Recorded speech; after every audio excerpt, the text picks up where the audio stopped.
দেখো ভেক্টরের এই এমসিকিউটা যে কি পরিমাণে আসছে তুমি কল্পনা করে পাবা না। এই টাইপের এমসিকিউ গুলো প্রতি বছর আসতে দেখা যায়। দেখো বরিশাল বোর্ড 16 সালে আসছে। আসলে এটাকে দেখি কি বলছে। মূলবিন্দু সাপেক্ষে পি ও কি বিন্দুর অবস্থান ভেক্টর যথাক্রমে হচ্ছে এত এবং হচ্ছে এত। পি বিন্দুর অবস্থান ভেক্টর হচ্ছে এইটা এবং কিউ বিন্দুর অবস্থান ভেক্টর হচ্ছে এটা। হলে পি কিউ ইকুয়াল হোয়াট প্রশ্ন করছে আমাকে।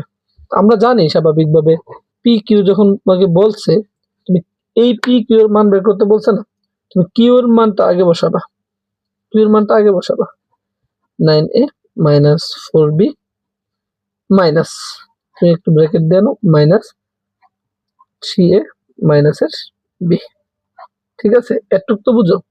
কিউ তো কি প্রথমে না লাস্টে না, এই জন্য কিউটা আগে বসাইবা, পিটা পরে বসাইবা। যেটা আসে সেটা লিখে ফেলো 9a minus 4b minus a minus minus হচ্ছে plus 3a, a minus minus হচ্ছে প্লাস b।